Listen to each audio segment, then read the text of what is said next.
Hello and नमस्ते everyone, welcome back to simplify SSC with Nandita. आज हम देखेंगे ऑलिव वुड के लाइव मॉक के मैथ्स के सॉल्यूशंस जो अभी 22 फरवरी वाला मॉक आया है हमारा। ठीक है, सबसे पहला क्वेश्चन है सिंप्लीफिकेशन का। इसके लिए आपको एक छोटी सी रिविजन होनी चाहिए और वो ये कि वी बॉड मास ये हम यूज़ करते हैं। यानी सबसे पहले हम क्या सॉल्व करते हैं, विनक्यूलम क्या होता है, ऊपर का बार। यानी अगर 5 माइनस थर्ड्स के ऊपर इस तरह से बार लगाए तो इसको हम विनक्यूलम बोलते हैं और सबसे पहले ये बार सॉल्व होता है। ठीक है, बी क्या होता है, ब्रैकेट्स। सबसे पहले कौन सा होता है, सर्कुलर ब्रैकेट सॉल्व होता है, फिर पेरेंथेसिस यानी कि कर्ली ब्रैकेट, और फिर हमारा बड़े वाला रेक्टेंगुलर ब्रैकेट। फिर हम ऑफ सॉल्व करते हैं, फिर हमारे पास डिवाइड और मल्टीप्लाई होता है। इसको हम लेफ्ट टू राइट सॉल्व करते हैं। अगर मतलब लेफ्ट टू राइट जाएंगे, जो डिवाइड है जो मल्टीप्लाई है वो करते जाएंगे। देन हमारे पास एडिशन और सब्ट्रैक्शन होता है, कैसे भी कर लो। इस क्वेश्चन में एक डिवाइड का, एक मल्टीप्लाई का, फिर एडिशन सब्ट्रैक्शन है, तो ये सॉल्व कर लें पहले। 5 को क्या लिखोगे, 125, 0 0 हो गया, छोड़ देंगे। 24 का स्क्वायर डिवाइडेड बाई 2 का स्क्वायर है, तो स्क्वायर को पूरा होल स्क्वायर कर दो। 24 डिवाइडेड बाई 2 का स्क्वायर यानी कि 12 का स्क्वायर 144 माइनस 10 प्लस 6 इंटू 5 कितना होता है 30। ये कितना हो जाएगा 144 प्लस 20 यानी कि 164 प्लस 125, और इस क्वेश्चन का आंसर आ जाएगा आपका 289 विच इज ऑप्शन नंबर ए। चलिए नेक्स्ट क्वेश्चन देखते हैं। चलो अब देखो, क्वेश्चन नंबर 2 आपका है डाटा सफिशिएंसी का क्वेश्चन। इस क्वेश्चन के क्या करना होता है, इस क्वेश्चन में ना हमें वो बोलता है कि ये कुछ स्टेटमेंट गिवन है, बताओ कि तुम फर्स्ट स्टेटमेंट से क्या आंसर निकाल सकते हो या फिर सेकंड स्टेटमेंट से निकाल सकते हो या दोनों को मिला के निकाल सकते हो या दोनों मिलाने के बाद भी नहीं निकलेगा। ठीक है, सफिशिएंट पूछ रहे, क्या वो इसमें आंसर निकालने को कह रहे हैं कि मान लो देते प्रॉफिट 100 रुपये है, सीपी अगर एसपी निकालो, वो एसपी 100 आएगा, 500 आएगा, क्या वो ये पूछा, नहीं पूछा। तो आपको आंसर फाइंड आउट नहीं करना पड़ता, सिर्फ आपको ये देख के बताना होता है कि फर्स्ट स्टेटमेंट से आंसर निकलेगा या नहीं निकलेगा। अब अगर आप बिगनर और आपको प्रैक्टिस नहीं है तो इस क्वेश्चन को बिल्कुल छोड़ दो और इसको लास्ट में आगे करना जब बाकी सारे क्वेश्चन कर लो, क्योंकि हो सकता है कि आपको प्रैक्टिस नहीं है तो आपको बहुत टाइम लग जाए। ठीक है, तो अब हम देखते हैं। तो इस क्वेश्चन को यूजुअली क्या करोगे, मार्क एंड रिव्यू कर दोगे, स्किप कर दोगे। ठीक है, बाद में आना इस क्वेश्चन पे, लेकिन हम अभी देख लेते हैं। वो कहते हैं selling price of the item निकालना है if the profit amount earned is ₹100। यानी कि कुछ सीपीओ का जो हमें नहीं पता, उसने क्या है एसपी बता दो और प्रॉफिट उसने पूरा का पूरा रुपीज टर्म्स में दे दिया हमारे को ₹100। फर्स्ट स्टेटमेंट देखो, फर्स्ट स्टेटमेंट कहते हैं shopkeeper mark the price of an item up by 30% on cost price and offered discount. मतलब अगर एक्स उसका सीपी था तो उसने 30% से अप किया तो वो एमपी क्या हो गया उसका 1.3x हो गया। उस पर उसने 170 रुपीज़ का डिस्काउंट दे दिया। इसको हटाने के बाद जब डिस्काउंट दे दिया तो मेरे पास क्या मिला, सेलिंग प्राइस मिला। अब मुझे पता है सेलिंग प्राइस क्या होता है, सीपी प्लस प्रॉफिट होता है, राइट। सीपी कितना था x, प्रॉफिट कितना था 100। तो ये एक इक्वेशन बन गई इन सिंगल वेरिएबल x। तो x निकल सकता है, x निकल जाएगा तो क्या निकलेगा सीपी, सीपी में 100 ऐड करोगे तो क्या निकलेगा एसपी। हो गया क्वेश्चन सॉल्व। यानी कि 1 से अकेले अकेले भी सॉल्व हो रहे हैं। अब हमें निकालना नहीं है ना एक्स क्या करने है। ठीक है, अब सेकंड स्टेटमेंट देखते हैं। सेकंड स्टेटमेंट कहते हैं profit percent earn after selling an article is 11 1/9%। मतलब कहते हैं 11 1/9% का प्रॉफिट हुआ है, लेकिन उसने तो कहा था 100 रुपये का प्रॉफिट हुआ है। जो ये स्टेटमेंट है तो दोनों के लिए ना, तो इसकी वैल्यू कितनी होगी 100 रुपीज़। अगर हमें 11 1/9% की वैल्यू पता है और उसने एसपी पूछा, एसपी कितना होता है 100% यानी कि सीपी प्लस प्रॉफिट परसेंट यानी कि 11 1/9%। तो क्या हम इसको निकाल सकते हैं, 100% निकाल सकते हैं। परसेंटेज टू परसेंटेज ही तो जाना है। इनफैक्ट इस पार्ट की तो यहाँ पे कोई ज़रूरत भी नहीं थी। तो यानी कि 2 अलोन से भी आ रहा है, तो इसका आंसर क्या आएगा, ईदर 1 अलोन और 2 alone is sufficient, which is option number 3। Let's move to the third question. Third question हमें कहता है कि Anil buys a watch for ₹2300। उसने 2300 रुपये की वॉच खरीदी, फिर उसको 2700 का बेच दिया, फिर से उसको खरीद लिया 2400 का, फिर उसको 2900 का बेच दिया। ऐसे क्वेश्चन में हम क्या देखते हैं, उसका ओवरऑल सीपी, उसका ओवरऑल एसपी देखेंगे। सबसे पहले उसने 2300 खर्च किए, उसको कितने मिले 2700 मिले। फिर उसने क्या किया 2400 खर्च किए, उसको कितने मिले 2900 मिले, राइट। ये कितना बन जाएगा 5600, ये कितना बनेगा 4700। कितने का डिफरेंस है इसमें 900 का। तो ये क्या हो गया उसका प्रॉफिट हो गया। ठीक है, सिंपल सा क्वेश्चन था। अगला क्वेश्चन देखते हैं। क्वेश्चन नंबर 4 कहते हैं a bike covers a certain distance at a certain time in a certain time होगा, in a certain time at the speed of 64 kilometre per hour. Bike की speed है 64। वो कहते हैं अगर उसकी स्पीड 72 होती तो 40 किलोमीटर और कवर कर लेती उतने ही टाइम में। ठीक है, उतने ही टाइम में, यानी कि टाइम क्या गिवन है, कांस्टेंट गिवन है। अब देखो हमारे पास क्या होता है, distance is equals to speed into time होता है। स्पीड और डिस्टेंस टाइम कैसे होता है, इन्वर्सली प्रोपोर्शनल होते हैं। लेकिन अगर मैं कह दूं कि टाइम सेम है तो सोचो जिसकी स्पीड ज़्यादा है वही तो ज़्यादा डिस्टेंस कवर करेगा ना। तो यानी कि डिस्टेंस और स्पीड क्या होता है, डायरेक्टली प्रोपोर्शनल।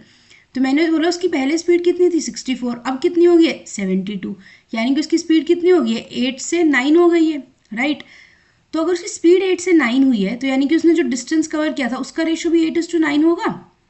तो पहले उसने 8 कवर किया, 9, डिफरेंस कितने का है 1 का। 1 की वैल्यू कितनी गिवन है 40 किलोमीटर, यानी कि पहले उसने क्या पूछा था ओरिजिनल कितना है उसका 8 × 40 that is equals to 320 kilometre. I hope this was clear to you. Let's look at the next question. Question number 5 देखो, पार्टनरशिप का क्वेश्चन है। उसने बोला A starts a business with ₹75,000, B joins the business 5 months later, 5 महीने बाद। 5 महीने के लिए नहीं, 5 महीने बाद। ये चीज़ों को थोड़ा ध्यान से पढ़ा करो पेपर के अंदर, ठीक है। विद एन इन्वेस्टमेंट ऑफ 90,000, यानी कि ये ए है ये बी है, इसने सारे के साइड 0 हटा दिए मैंने 90। आफ्टर 1 year, यानी कि ए ने पूरा का पूरा 12 महीने, इसने 5 महीने बाद आया यानी कि 7 months के लिए ज्वाइन किया होगा, और उन्होंने इतने का टोटल प्रॉफिट किया। और ए और बी का दोनों का शेयर बता दो। तो देखो सबसे पहले तो इनकी रेशियो निकाल लेते हैं। किससे जाएगा 15 6 15 5 6 यहाँ से 6 2 तो ये कितना हो जाएगा 10:7 का रेशियो हो गया। अब एक बात बताओ, देखो इसमें ए में देखो 24080 24020 040 050, यानी कि मुझे ये पता चल रहा है कि पक्का सबका अलग अलग है, ये भी सबका अलग है, यानी कि किसी एक का ही निकाल दो, दोनों का निकालने की तो जरूरत ही नहीं। मैं 10 वाले से निकाल देती हूँ, ईजी पड़ेगा। तो यानी कि ए का शेयर क्या है 10/17 शेयर है। टोटल कितना था 40885, ये कितना जाए 17 2 34, 68 17 4 0 17 5 85, ये कितना बचा 24050। ये कहाँ पर है हमारा ऑप्शन नंबर डी में। इसको निकालने की हमें नीड ही नहीं पड़ी, ठीक है। अगला क्वेश्चन देखते हैं। क्वेश्चन नंबर 6 देखो ये कहते हैं A and B are 2 prime numbers, ठीक है। ए भी प्राइम नंबर है, बी भी प्राइम नंबर है। अब प्राइम नंबर्स की क्या प्रॉपर्टी होती है, वेरी क्विकली रिवाइज कर लेते हैं। प्राइम नंबर्स कैसे होते हैं जिनके कितने फैक्टर्स होते हैं 2 फैक्टर्स होते हैं। कौन कौन से, एक फैक्टर होते हैं 1 और एक फैक्टर होते हैं नंबर इटसेल्फ, राइट। जैसे कि 5 को कौन कौन डिवाइड कर सकते हैं 1 कर सकते हैं 5 कर सकते हैं। जैसे कि 13, जैसे कि 17 19, राइट। अब उसने बोला एंड देयर एलसीएम इज, अच्छा उसने ये बता दिया कि हमारा ए जो है वो बी से बड़ा है। इन दोनों का एलसीएम क्या है 899 है। फाइंड बी माइनस ए प्लस 2ab। अब इसके लिए आपको एक छोटी सी चीज़ रिवाइज होनी चाहिए, और वो ये होती है कि अगर हमारे पास 2 नंबर्स है n1 इंटू n2, तो हम कहेंगे इन दोनों नंबर्स का एचसीएफ निकाल दो, इन दोनों नंबर्स का एलसीएम निकाल दो। तो n1 into n2 equal to HCF into LCM होता है, ठीक है। वैसे तो इस क्वेश्चन में जिसको प्राइम नंबर्स की नॉलेज उसको डायरेक्टली दिख गया होगा कि हम ये बोलेंगे a into B is equals to 899, है ना। क्योंकि ए और बी तो देखो प्राइम है, तो दोनों में क्या है वो नंबर खुद है और उसके अंदर 1 है, तो यानी कि दोनों में कुछ कॉमन तो है नहीं। तो अगर उनका एलसीएम 899 आ रहा है यानी कि उन्हीं का प्रोडक्ट होगा ना। और अगर इसके हिसाब से देखें तो भी यहाँ पे ए भी पुट कर दिया, एचसीएफ क्या हो गया उनका 1 हो गया, राइट। और एलसीएम कितना 899 गिवन था। तो अब मुझे 2 ऐसे प्राइम नंबर्स निकालने जिनका सम कितना 890। अब देखो छोटी सी चीज़ देखो, 900 क्या होता है 30 इंटू 30 होता है। तो यानी कि ये कोई 13 इंटू 17 से तो 17 से तो बनेगा, 13 इंटू 13 से तो बन नहीं सकता, 169 होता है। 9 से मुझे पता चल गया एक 3 हो सकता है, या 7 इंटू 7 हो सकते हैं यूनिट डिजिट्स, या फिर मेरे यूनिट डिजिट्स क्या हो सकते हैं 1 इंटू 9 हो सकते हैं। तो जब आप इसको खोलोगे तो ये समवेयर 30 इंटू 30 है 900, बिल्कुल इसके पास का है। तो यहाँ से मेरे को दिख जाना चाहिए कि 31 इंटू 29 हो रहा है। एक को जस्ट कम किया, एक को ज़रा इंक्रीज किया, ठीक है। तो ये मेरा बनेगा 31 इंटू 29। ए बड़ा था तो ए की वैल्यू आ गई 31, बी की वैल्यू मेरे पास आ गई 29। उसने क्वेश्चन में क्या पूछा बी माइनस ए, यानी कि 29 minus 31 plus twice of A B. A B कितना है मेरे पास ऑलरेडी गिवन था मेरे को, ए बी तो 899। तो ये हमारे पास कितना आ जाएगा 899 पुट कर दे इसको इंटू 2, राइट। तो ये कितना हो जाएगा -2 प्लस ये कितना हो जाएगा। अगर आप अब देखो यहाँ से करना है, ये नहीं करने बैठना, ठीक है। 9 2 89, ठीक है, ये नहीं करना है। क्यों नहीं करना है, ये कितना होता है अपने पास 900 माइनस 1 है। तो हम क्या करेंगे मन में इसको कैलकुलेट करो। अगर आप 900 को 2 से मल्टीप्लाई करते तो कितना आता है 1800, और ये -1 था तो -2 करना है, सीधे सीधे 1798 हो गया। आई नो ये बात सबको पता होगी, बट जस्ट इन केस कोई बिगिनर था तो ये छोटी सी कैलकुलेशन ट्रिक बता दी, ठीक है। तो इसका आंसर क्या आएगा 17962 नेगेटिव का था, ठीक है। आई होप ये समझ में आ गया होगा। अगला क्वेश्चन देखते हैं। अच्छा, और ये देखो प्राइम नंबर्स ना बहुत अच्छा टॉपिक है जिससे आजकल कंसेप्चुअल क्वेश्चंस बन रहे हैं।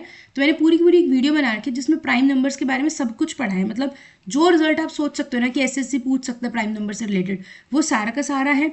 और ये देखो रिसेंटली सीजीएल मेंस में क्वेश्चन आया था कि how many numbers have exactly 3 divisors. तो कुछ लोगों को रिजल्ट याद नहीं आया वहाँ पर, तो वो सारे के सारे रिजल्ट जो भी प्राइम नंबर से रिलेटेड है वो सारे करवाएं। तो प्लीज़ एक बार जाके चेकआउट कर लेना, इसका लिंक आपको डिस्क्रिप्शन बॉक्स में मिल जाएगा। और एक बात, सिर्फ फुल टेस्ट मत दिया करो, सेक्शनल टेस्ट भी दिया करो रेगुलरली। अभी मैंने रिसेंटली टेक्स्ट बुक का जो एडवांस्ड सेक्शनल मॉक्स है जिनका लेवल थोड़ा सा अच्छा है, वो उनकी वो करानी शुरू की वीडियो सॉल्यूशंस। तो मॉक नंबर 1 की आ चुकी है, मॉक नंबर 2 अभी आया ही नहीं है, वो 27 फरवरी को आएगा। तो ये ज़रूर जाके चेकआउट कर लेना। मैंने पूरा का पूरा मतलब किस तरह से पेपर में उस क्वेश्चन को करना है वो बताया, कि क्या क्या यहाँ पे कैलकुलेशन ट्रिक लग सकती थी, नहीं लग सकती थी, वो भी बताया। और साथ में जो जो भी कॉन्सेप्ट था ना, मान लो ट्रायंगल है कुछ, तो ट्रायंगल के आसपास जो भी उस क्वेश्चन में रिवाइज करने की प्रॉपर्टीज थी ना, वो भी करवाती। तो एक बार ज़रूर जाके चेकआउट कर लेना, ठीक है। ओके, अगला क्वेश्चन देखते हो। कहते हैं थीटा की वैल्यू निकालें। थीटा किसके बीच में, पाई और पाई बाय 2। पाई क्या होता है किसी को नहीं पता, तो पाई होते हैं 180 डिग्रीज, ठीक है। तो यानी कि थीटा कहाँ है, 90 से 180 डिग्री के बीच में। अब जिसने भी ट्री को पढ़ी है उसको पता होगा, ये फर्स्ट क्वाड्रेंट होता है, सेकंड होता है, इसमें 0 to 90 होता है, इसमें 180 तक होते हैं, इसमें 270 तक होते हैं, और इसमें 360 तक होते हैं। साइन थीटा की वैल्यू क्या है, 1/√2। साइन थीटा की वैल्यू 1/√2 अगर हम फर्स्ट क्वाड्रेंट में देखें तो इसका मतलब होता है 45 डिग्री। तो यानी सेकंड क्वाड्रेंट में कितना होगा, 180 minus 45, that is equals to 135 degree. I hope ये आपको समझ में आ गया होगा। अगला क्वेश्चन देखते हैं। अच्छा, इस क्वेश्चन की रिवीजन देख लेते हैं पहले। ये देखो, मैंने पूरा पूरा रिवाइज करवाने के लिए आपको डाल दिया। क्या हमने क्या बोला है कि 4 क्वाड्रेंट्स है हमारे पास, 1 2 3 4, ठीक है। फर्स्ट क्वाड्रेंट कहाँ से, 0 से 90, second quadrant 90 to 180, third 180 to 270 और फोर्थ 270 to 360। अब इसको रिवाइज करने की एक ट्रिक होती है जिसको हम बोलते हैं add sugar to coffee, ASTC। यानी मैंने बोला कि यानी कि फर्स्ट क्वाड्रेंट के अंदर सारे पॉजिटिव, आप साइन लेकर आओ, आप कॉस लेकर आओ, आप टैन लेकर आओ, और फिर ऑब्वियसली इनका जो मतलब 1/, होता है इनवर्स, कोसिकेंट, सीकेंट, कॉट, सारे के सारे क्या होते हैं, पॉजिटिव होते हैं।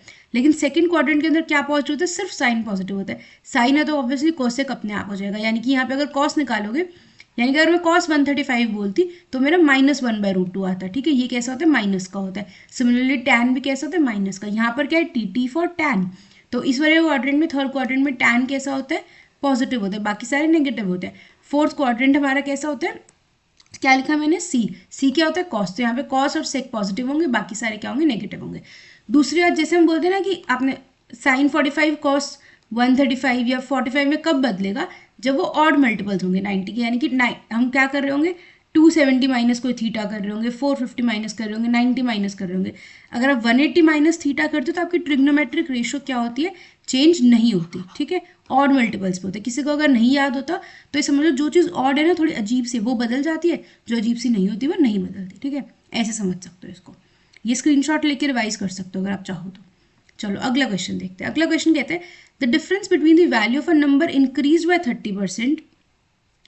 किसी नंबर को 30% से इंक्रीज कर दिया उसकी वैल्यू, और उसी नंबर को 20% से डिक्रीज किया। इन दो वैल्यूज के बीच में 25 का गैप है। 100 अगर मेरा नंबर था तो मैंने उसको 30% से इंक्रीज किया, 130 बन गया। 20 से डिक्रीज किया, 80 बन गया। इसकी वैल्यू कितनी बोली है उसने, 25। ये एक्चुअली में क्या है, 50। 50 की वैल्यू 25 है, तो हमारा ओरिजिनल नंबर कितना था, 100। तो 100 की वैल्यू कितनी होगी, 50। ओरली करने का क्वेश्चन था। आई होप ये किसी ने भी गलत ना किया हो। Let's look at the 9th question. देखो 9th क्वेश्चन कहते हैं द सिंपल इंटरेस्ट ऑन ₹6250। जब भी सिंपल इंटरेस्ट का क्वेश्चन है, क्या हमारे पास सिंपल सा फॉर्मूला होता है, simple interest is equals to PRT/100। Principal rate कितना है, 23, टाइम कितना है, 4 डिवाइडेड बाय 100। 4 25 पे जाएगा, 25 कितना हो जाएगा, ये 250, राइट। ये देखो, अब एक बात बताओ, मुझे यहाँ पे क्या चाहिए। अब आप यहाँ पे एक छोटी सी ट्रिक यूज़ कर सकते हो। वैसे तो 25 × 23 भी, मतलब जिसको रेगुलरली मैथ्स करने की प्रैक्टिस है उसको यहाँ से फटाफट 575 बता सकता है, या याद ही होता है बहुत लोगों को। अगर नहीं भी है ना, तो देखो सबकी ना लास्ट 3 डिजिट्स अलग हैं। तो यानी कि जब हम बोलते हैं ना कि 125, पिछले मॉक में भी बात डिस्कस की थी कि 125 से कोई चीज़ डिविजिबल है, तो उसका मतलब लास्ट 3 डिजिट्स 125 से डिविजिबल होंगे। 250 125 × 2 होता है ना। तो ये देखो 650 होता है, 125 के टेबल में नहीं होता, 950 भी नहीं होता, 850 भी नहीं होता, क्या होता है 575, ये होता है। और जरूरी नहीं है कि आपको स्ट्राइक करे, इट्स कम्प्लीटली होगा। अगर आप 10 सेकंड लगा के 25 × 23 करते हो, तो मुझे दिख रहा था यहाँ पे, तो मैंने बता दिया कि कैसे दिख सकता है हम लोगों को, ठीक है। मुझे दिख गया कि 250 से डिवाइड हो रहा है, और कोई नहीं हो रहा 125 से डिवाइड। ये भी इंपॉर्टेंट है, अगर 2 ऑप्शन होते तो हमें सॉल्व करना पड़ता, राइट। ए और बी का एज का क्वेश्चन आ गया। एज के क्वेश्चंस में एक जो गोल्डन रूल हमेशा याद रखना होता है, मैं हर मॉक में ये बात बोलती हूँ, वो क्या होता है कि difference of ages stays same, difference of ages stays constant, same की जगह। क्यों? क्योंकि कोई इंसान अगर आज आपसे 4 साल छोटा है, तो 10 साल पहले भी आपसे 4 साल छोटा था, और 10 साल बाद भी आपसे 4 साल छोटा ही होगा, क्योंकि जैसे जैसे आप 1 साल बढ़ रहे हो, वो भी 1 साल बढ़ता जा रहा है, ठीक है। ये बात ध्यान रखना बस। वो कह रहे हैं रेशियो ऑफ प्रेजेंट एजेस कितने, 7:4 years ago the age of A was 3/5 of the age of B. 4 साल पहले ए की एज अगर 3 थी तो बी की एज 5 थी। 0 को हम लिखते हैं प्रेजेंट एज, इसकी 7 है, इसकी 11 है। देखो इसके बीच में तो डिफरेंस कितना है 4, इसके बीच में कितना है 2, तो इसको हटा के क्या कर दें 4 का डिफरेंस कर दें, यानी कि 2 से मल्टीप्लाई कर दें। ये कितना हो जाएगा 6:10 हो जाएगा। 6 से 7, 10 से 11, यानी कि 1 यूनिट की वैल्यू कितनी है हमारे पास 4 ईयर्स है, right. Present age of B निकालने, प्रेजेंट एज ऑफ बी कितनी है 11 यूनिट्स। 11 यूनिट्स को 4 से मल्टीप्लाई करोगे कितना आएगा 44 यूनिट्स। हो गया क्वेश्चन। अगला देखते हैं क्वेश्चन नंबर 11 देखते हैं। क्वेश्चन नंबर 11 में हमारे पास है Raju is 30% more efficient then Ram and Shyam is 40% more efficient then Raju. ठीक है, तो यानी कि एक राजू है हमारे पास, एक हमारे पास राम है, एक हमारे पास उसने बोला श्याम है। उसने बोला Raju is 30% more efficient then Ram, यानी अगर राम की एफिशिएंसी 10 है तो राजू की एफिशिएंसी कितनी है 13। फिर उसने बोला Shyam is 40% more efficient then Raju, तो यानी कि अगर राजू की एफिशिएंसी हमारे पास 5 है तो श्याम की कितनी हो जाएगी 7, क्योंकि 40% का मतलब कितना होता है 7/5, 14/10। अब हमें क्या करना है, इसकी 2 बार आ गई ना, इसको सेम बनाना है, यानी कि 13 और 5, तो इसको 65 बना दिया मैंने। उसके लिए इतने वाले पार्ट को मैंने किससे मल्टीप्लाई किया 5 से, तो यानी राम की कितनी हो जाएगी 50। इसको 65 बनाने के लिए मैंने किससे मल्टीप्लाई किया था 13 से, तो इसको कितना करना पड़ेगा 91 करना पड़ेगा। तो ये अब हमारी तीनों की एफिशिएंसी आ गई। उसने बोला अब देखो टोटल वर्क कितना होता है मेरे पास, टाइम इनटू एफिशिएंसी होता है। उसने बोला श्याम राम उस काम को करते 91 डेज में, यानी कि जो टोटल वर्क है वो कितना है हमारे पास 91 इंटू 50 है। और हमें किसका बताना है श्याम कितने दिन कर रहा है, श्याम की एफिशिएंसी कितनी 91, तो 91 इंटू 50 डिवाइड बाई 91 आंसर आएगा 50। So our answer here is 50 days, right. अगला क्वेश्चन देखते हैं। देखो ये किसका क्वेश्चन है हमारे पास, इफेक्टिव परसेंटेज का। कहते हैं price of a car decrease by 18% then increased by 48% due to enlargement in sales, find the net percentage change। net percentage change हम क्या कहते हैं a plus B plus A B by 100% होता है। इसमें हम क्या करते हैं, a अगर नेगेटिव है तो नेगेटिव लिखेंगे, मतलब डिक्रीज हो रहा है तो नेगेटिव में लिखेंगे, b इंक्रीज हो रहा है तो पॉजिटिव में लिखेंगे। सबसे पहले हमारे पास है कार डिक्रीज, तो माइनस का 18 लिखेंगे, प्लस 48 से इंक्रीज हो रहा है, प्लस क्या करेंगे हम a कितना है -18 इंटू 48 डिवाइडेड बाय 100। इसको मल्टीप्लाई करके देख लो क्या आ जाएगा, माइनस इसको सॉल्व करके लिखते हैं। ये कितना आएगा अपने पास, जस्ट अ सेकेंड, ये आएगा 30 माइनस ये कितना आएगा 48 इंटू 18 आपके पास आएगा करके 480 एंड 384, ये आपके पास आ जाएगा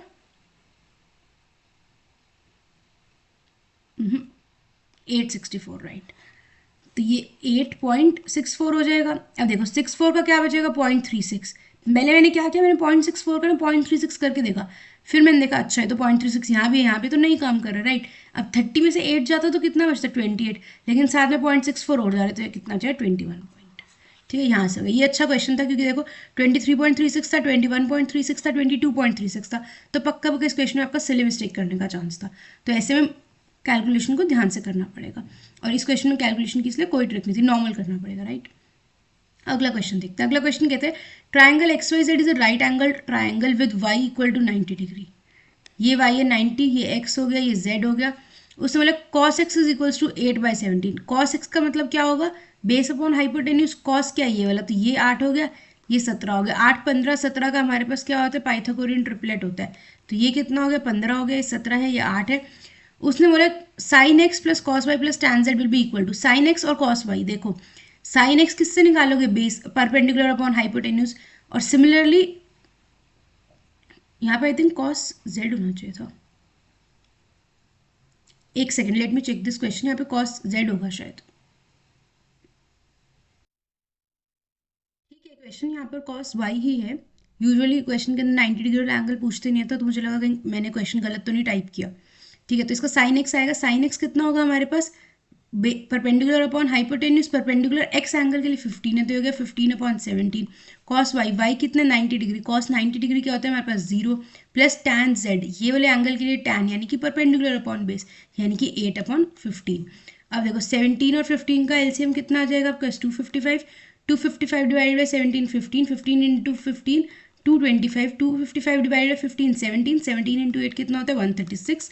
तो आपका हो जाएगा, वैसे देखो यहाँ से मुझे यूनिट डिजिट 1 दिख गया बट स्टिल कर लेते हैं, 361/255 इज माई आंसर। अब अगर आपको अपने ऊपर कॉन्फिडेंस था कि आपने ये सारी की सारी कैलकुलेशन करेक्टली किया तो यहाँ पे 6 और 5 देखते फटाफट से ऑप्शन ए मार्क कर देते 1, but usually it's good to solve these questions ना, क्या पता कोई छोटी सी मिस्टेक कर दे हमने जल्दी में। चलो क्वेश्चन नंबर 14 देखते हैं। क्वेश्चन नंबर 14 कहता है 50 लीटर ऑफ वाटर एक जार के अंदर 5 litre of water is taken out and replaced by same quantity of milk. ठीक है, 5 लीटर पानी उसने निकाला और उसमें मिल्क डाल दिया। After that 20 litre of mixture is replaced by the same quantity of liquid x. ठीक है, find the respective ratio of water, liquid x and milk in the final mixture. देखो इस क्वेश्चन में हम क्या करेंगे, सबसे पहले उसने बोला ओके ये मेरे पास वाटर है मान लो, ये मेरे पास मिल्क है और ये मेरे पास एक्स है। उसने बोला सबसे पहले 50 पानी था, 5 पानी निकाल दिया तो पानी कितना रह गया 45, और उसमें क्या डाला है उसने मिल्क डाल दिया 5 लीटर्स। अब मेरी ये सिचुएशन होगी 45 litre waters and 5 litres milk हो गया। अब उसने 20 लीटर, ये कितना है टोटल मेरे पास मिक्सचर निकाले, 50 लीटर का मिक्सचर है, उसने उसमें से 20 लीटर निकाल लिया। 20 लीटर 50 लीटर का कितना हुआ 2/5 हुआ, राइट। तो यानी कि कितना निकाला या फिर मैं डायरेक्टली बोल सकता हूँ कि 3/5 बचेगा, तो यानी 45 का 3/5 बचेगा, तो कितना बचेगा यहाँ पर 27 बचेगा। ये माइनस नहीं करा मैंने, देखो आप इसको कर सकते थे कि अगर इसका 45 का 2/5 निकाल दिया, 18 निकाला, फिर 27 के। मैंने कहा अगर कोई चीज़ 2/5 निकाल रहे हो 3/5 बचेगी ना, तो मैंने डायरेक्टली वो पार्ट यूज़ कर दिया। सिमिलरली अब ये कितना था मिल्क, हमारे पास कितना था 5 का वो कितना बचेगा 3/5, तो ये कितना बच गया हमारे पास 3 बच गया। और उसने 20 लीटर डाला, क्या है लिक्विड एक्स डाला, तो ये मेरे पास हो गई फाइनल सिचुएशन 27 3 20। अब देखो इस क्वेश्चन के अंदर 27 23 27 3 20 दिया ही इसीलिए ताकि आप मिस्टेक करो। इस क्वेश्चन के अंदर वो पूछ क्या रहा है, उसके अंदर वाटर लिक्विड एक्स मिल्क। सबसे पहले वाटर देखो 27, फिर क्या पूछ रहा है वो लिक्विड एक्स 20, फिर क्या पूछ रहा है मिल्क। रेशो के क्वेश्चंस में ये चीज़ का हमेशा ध्यान रखना है। अगर हम ऐसे देखते ना जो हम कर रहे थे सॉल्व वाटर मिल्क एक्स 27 3 20 ये मार्क करते थे, लेकिन ये क्या था रॉन्ग था। आंसर क्या है हमारा option number A is our answer. ठीक है, ध्यान से करना है। नेक्स्ट क्वेश्चन देखते हैं।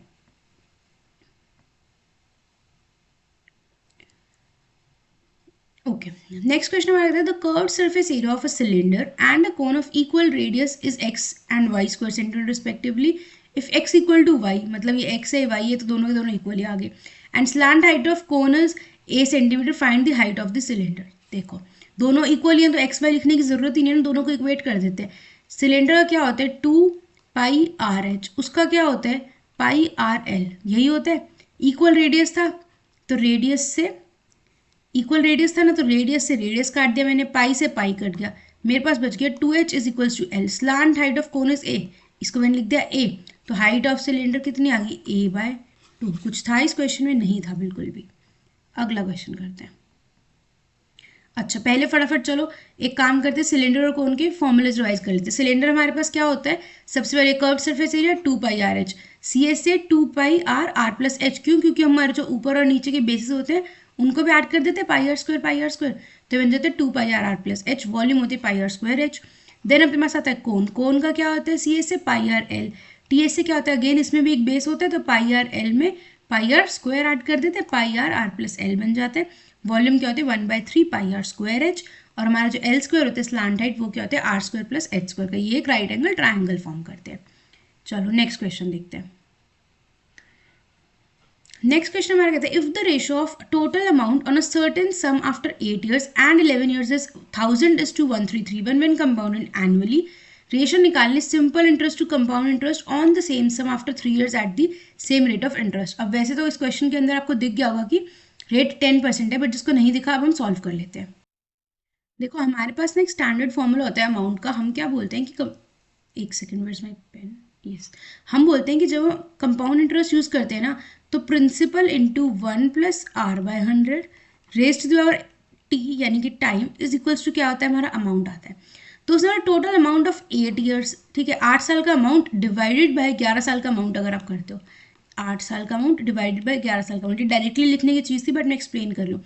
तो देखो प्रिंसिपल से प्रिंसिपल कटेगा, ऊपर कितना आएगा अपने पास आफ्टर 8 years एंड 11 years से, ठीक है, तो ये कितना बचेगा, यानी कि अगर मैं इसको उल्टे करके देखूँ 1 + r/100, अगर मैं इसको 11 कर दूँ और इसको 8 कर दूँ, 1 + r/100 raised to the power cube बचेगा, कितना बचेगा 1331/1000 1000 बचा, क्योंकि मैंने इसको ऊपर क्यूब था ना, तो मैंने इसको पूरा ऊपर रिवर्स ना करना पड़े, इसलिए मैंने इसको 11:8 देख लिया, सिर्फ ये किया मैंने और कुछ नहीं किया। तो अब इन दोनों को कंपेयर कर दोगे अगर, तो आपके पास रेट आ जाएगा, रेट आ जाएगा तो आप जो पूछा हुआ है वो निकाल सकते हो। कर दो इसको 1/r/100 कितना हो जाएगा, इसका यहाँ पर क्यूब है तो यहाँ पर क्यूब रूट ले लें, कितना हो जाएगा ये 11/10 हो जाएगा। तो ये कितना हो जाएगा अपने पास 100 + r = 11/10, यहाँ पर 100 है, ये गया तो आपका r यहाँ से कितना आ जाएगा 100 + 110, यानी कि r की वैल्यू आ गई 10। अब उसने बोले find the ratio of simple interest, 3 साल का सिंपल इंटरेस्ट और 3 इयर्स का कंपाउंड इंटरेस्ट। 10% रेट का मतलब सिंपल इंटरेस्ट 30%, और कंपाउंड इंटरेस्ट का मतलब कितना होता है हमारे को 33.1%। तो ये आपको याद होना चाहिए, 3 साल का 30% का 10% का आपका इफेक्टिव रेट होता है 33.1%। तो ये कितना हो जाएगा 33.1%। परसेंट से परसेंट हटा दो, इसका ये 1 जाएगा, डेसिमल जाएगा, तो यहाँ पर कितना हो जाएगा 300। तो हमारा आंसर आएगा 300:331। Okay, let's move to the next question. अगला क्वेश्चन देखते हैं। अगला क्वेश्चन कहते हैं P and Q can together finish work in 32 days, Q alone finishes the same work in 56 days. ठीक है, ये कितना होता है 32, 8 × 4, ये कितना 8 × 7। सो लेट्स से मैंने टोटल वर्क बोल दिया 8 × 4 × 7 बोल दिया, तो P + Q की एफिशिएंसी कितनी आ गई मेरे पास, 32 डेज में कर रहे थे तो कितनी आ गई एफिशिएंसी 7। Q अलोन की एफिशिएंसी कितने 56 डेज में कर रहे हैं, 8 7 56 4, तो यानी कि यहाँ से P की एफिशिएंसी कितनी आ गई 3। अब एफिशिएंसी 3 मिल गई, टाइम निकालना है तो 8 × 4 × 7/3 कितना हो जाएगा 32 × 7, दैट इज 224 / 3, 3 7 = 21, 14 3 4 = 2/3, ये आएगा हमारा answer which is option number 2। Sorry option number A 74 2/3। Again ध्यान से करने का क्वेश्चन था, क्योंकि देखो 73 2/3 भी है, 72 1/3 भी, 75, तो अगर आपने मल्टीप्लिकेशन में गलती की थोड़ी सी भी तो आंसर गलत आ जाता। अगला क्वेश्चन देखते हैं। अगला क्वेश्चन है तो ₹1870 को डिस्ट्रीब्यूट किया among A B and C in the ratio 5/4x, find the value of x if amount received by B is this. देखो 5:4:x है, उसने बोला बी को, ये ए बी सी है, ठीक है ए बी सी है, उसने बोला अगर 4 को 6 से 80 रुपीज़ मिलते हैं तो यानी कि 17 से मल्टीप्लाई किया 170 से, राइट, 4 × 170 हो रहा है, तो यानी कि एक यूनिट की वैल्यू कितनी है 170। अब उसने बोला टोटल रुपीज़ कितने थे 1870, तो यानी कि ये जो टोटल है ये कितने यूनिट के बराबर होगा 1870 डिवाइडेड बाय 170 यूनिट्स के बराबर होगा, यानी कि 11 यूनिट्स के बराबर। 5 और 4 9 यूनिट्स तो हमारे पास ऑलरेडी, तो यानी कि x की वैल्यू क्या होगी 2 होगी। इसमें आप ऑब्वियसली अगर आपको ये स्ट्राइक नहीं करता तो आप क्या करते, इसको 170 करते, फिर आप इसको भी क्या करते 850 रुपीज़ बन जाता 170 से मल्टीप्लाई करके, फिर आप इसको क्या करते सब्ट्रैक्ट करते, फिर 187 करते, फिर वैल्यू निकालते। तो इसलिए ये क्या है डायरेक्ट तरीका है। ठीक है, अगला क्वेश्चन देखते हैं।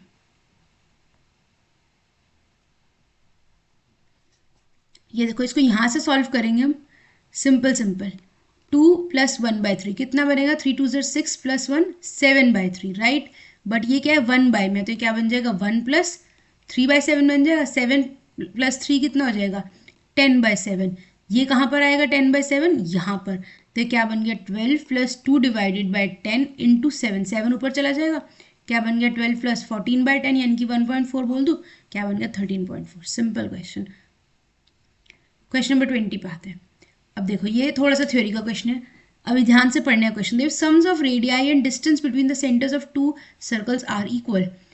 सोच के देखो एक बार, ये एक सर्कल बोल रहा है, वो कह रहे हैं इस एक सर्कल का डिस्टेंस दूसरे सर्कल के सेंटर से उतना ही है जितना इन दोनों के रेडियस का सम है। ये तो तभी होगा ना जब ये R1 यहाँ पर बनेगा, ये R2 यहाँ पर बनेगा, सेंटर का distance D is equal to exactly R1 + R2 हो गया। तो क्या ये कॉन्सेंट्रिक सर्कल्स है? नहीं, कॉन्सेंट्रिक सर्कल्स होंगे तो उनके तो सेंटर का डिस्टेंस कितना होता है 0 होता है ना, क्योंकि उनका तो सेम सेंटर है कॉन्सेंट्रिक का।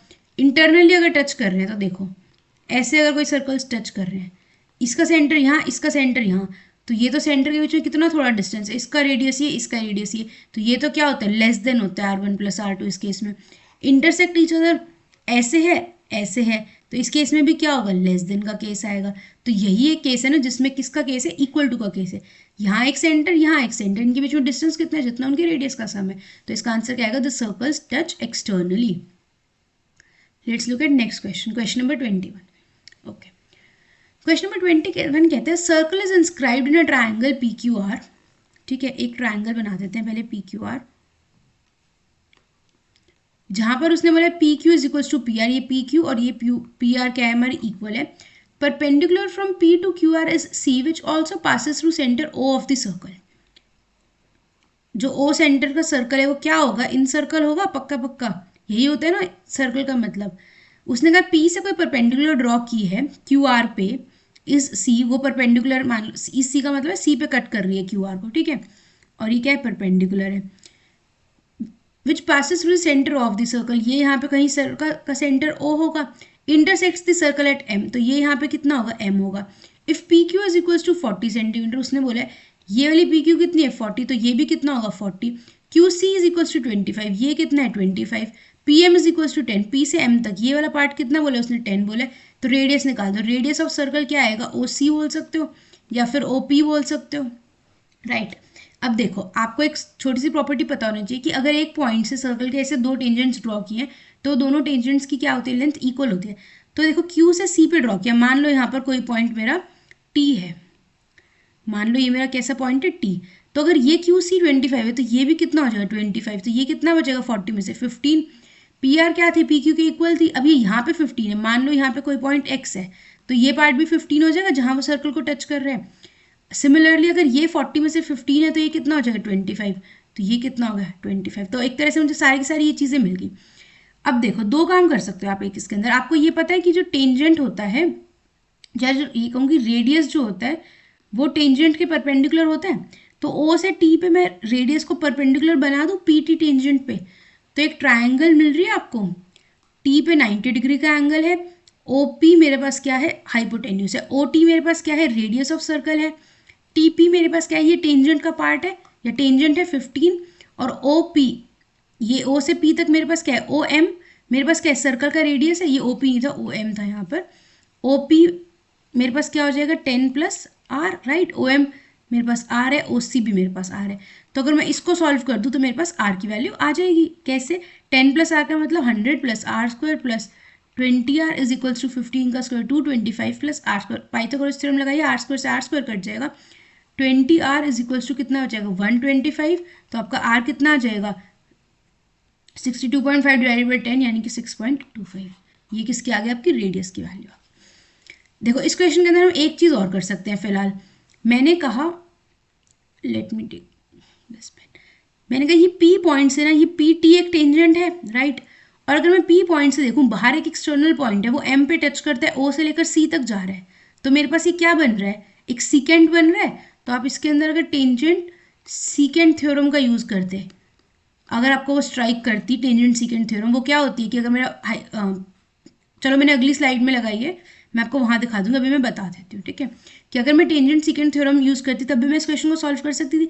बट ऑब्वियसली फर्स्ट चीज़ आपको क्या दिखती है कि टेंजेंट पर रेडियस परपेंडिकुलर टू टेंजेंट है, तो आपने 90 डिग्री का बनाया, 15 मिला, 10 प्लस R मिला, ये मेरे पास R मिला और मैंने इस ट्राइंगल को सॉल्व कर दिया, ठीक है। यहाँ पर हमने पाइथागोरस थ्योरम लगा दी। मेन हमारी क्या बात यूज़ हुई थी, एक ये कि टेंजेंट्स हमारे क्या होते हैं इक्वल होते हैं फ्रॉम द सेम पॉइंट, और एक ये कि radius is perpendicular to tangent.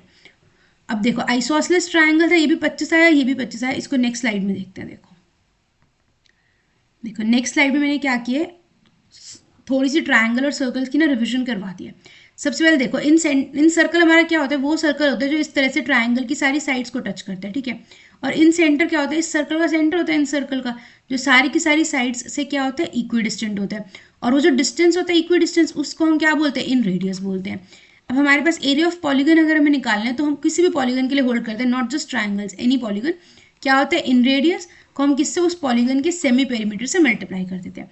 अब देखो आइसोसेलेस ट्राइंगल की क्या होता है कि उसका जो भी सीवियन होता है ना इस तरह से वो उसके अलॉन्ग सिमेट्रिक होता है। देखा ना तभी तो यहाँ पे 25 आया था, यहाँ पे भी 25 आ गया था। क्यों? क्योंकि जो सेम ही लाइन होती है ना ये वाली, ये कब होगा जब ये बेस है उसका और ये दोनों इक्वल साइड्स हैं। अगर ये दोनों इक्वल साइड्स होती तो हम इस वाले पे बोलते, राइट। अगर ये और ये इक्वल साइड है तो वो ये और ये वाला पार्ट सिमेट्रिक है। अगर मैंने बोला ये वाली साइड और ये वाली साइड इक्वल है तो मैं बोलूँगी ये वाला पार्ट और ये वाला पार्ट सिमेट्रिक है इस वाले बेस पे, ठीक है। सेम लाइन मीडियन होती है, सेम लाइन ऑल्टीट्यूड है, सेम लाइन एंगल बाइसेक्टर और सेम ही लाइन हमारी परपेंडिकुलर बाइसेक्टर होती है। अब देखो सर्कल के कुछ पॉइंट्स रिवाइज कर लेते हैं। सर्कल का सबसे पहला पॉइंट जो आपको याद रखना है वो ये कि टेंजेंट सीकेंट थ्योरम होती है। अगर ये मेरा कोई पी पॉइंट है, यहाँ से मैंने एक्सटर्नल टी पे टेंजेंट डाला और इस तरह से सीकेंट जा रहा है तो हम बोलते हैं पी ए इंटू पूरा का पूरा बीबी, यानी कि एक्सटर्नल वाला पार्ट इंटू पूरा वाला part is equals to tangent वाले पार्ट का स्क्वायर हो जाएगा। ये जो 1 से 4 है मैंने लिखा है कि फ्रीक्वेंटली आस्क्ड, बहुत पेपर में आते हैं, ठीक है।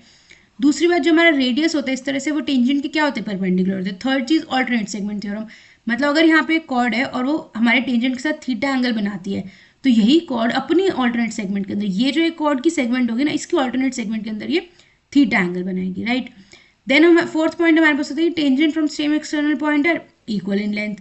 फिफ्थ और सिक्स पॉइंट है थ्योरी के, अगेन जैसे आजकल एसएससी क्वेश्चन पूछ रहे हैं, तो याद रखना कि एक एक्सटर्नल पॉइंट से मैक्सिमम 2 टेंजेंट्स बन सकते हैं। ये पॉइंट है, यहाँ से एक ये, बस 2 ही टेंजेंट्स बन सकते हैं।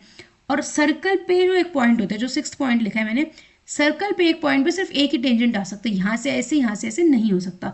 एक सिंगल पॉइंट पे only 1 tangent is possible. Let's look at question number 22।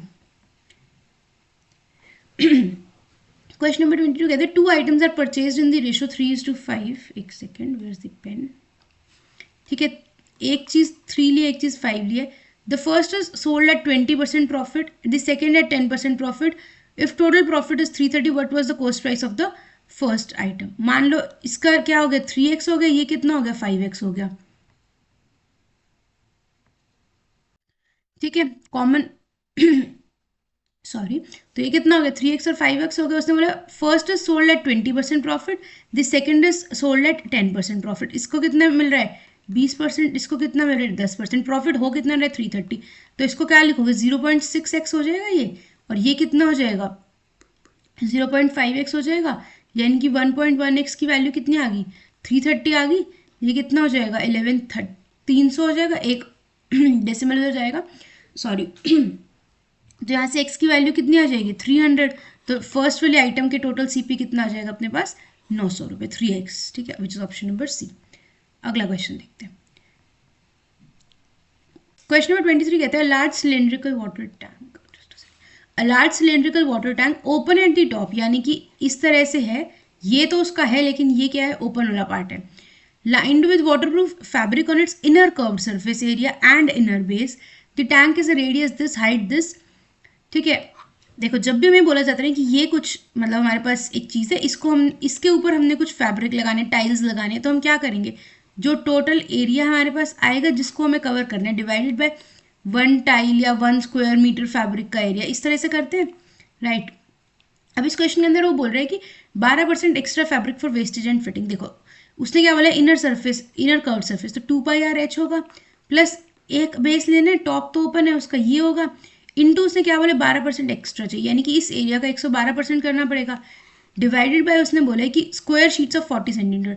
हम क्या लिखेंगे, एरिया ऑफ 1 स्क्वायर शीट लिखेंगे। यही करना है, ये इस क्वेश्चन का हमारे को सॉल्व करना है। आप पेपर में इसको नहीं लिखोगे, बट ये समझाने के लिए लिखा है।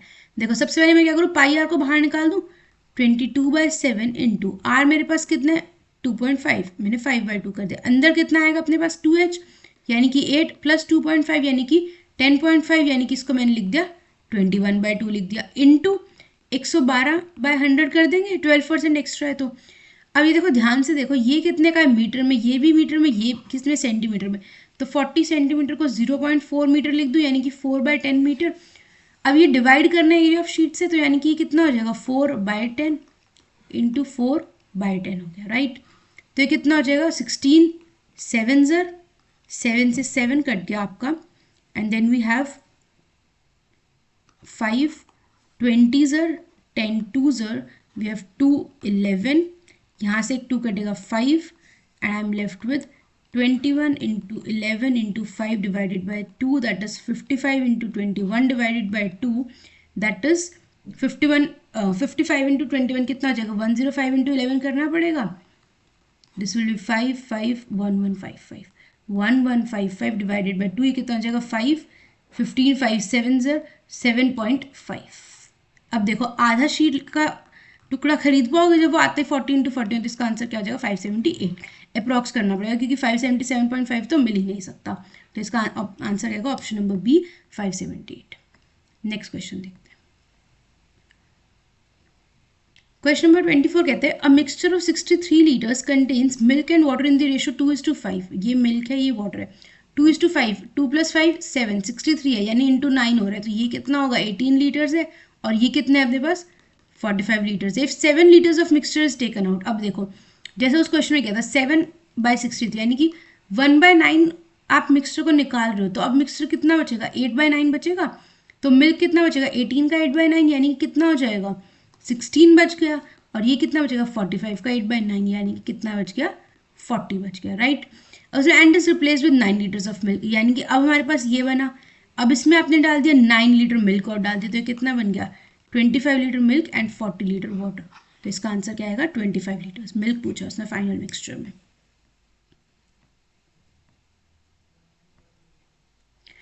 क्वेश्चन नंबर 25 कहते हैं which option with given sides forms a triangle. इसके लिए आपको ये पता होना चाहिए कि अगर हमारे ट्रायंगल की 3 साइड्स है ABC, और आप कोई भी एक साइड लो ABC कोई भी उठा लो, मान लो C उठा ली, तो C को क्या होना पड़ेगा A + B के सम से स्ट्रिक्टली लेस, और A - B का जो भी सब्ट्रैक्शन आएगा डिफरेंस आएगा उससे स्ट्रिक्टली लेस। याद रखना ये लेस देन होता है, लेस देन इक्वल टू नहीं होता, ठीक है कभी भी।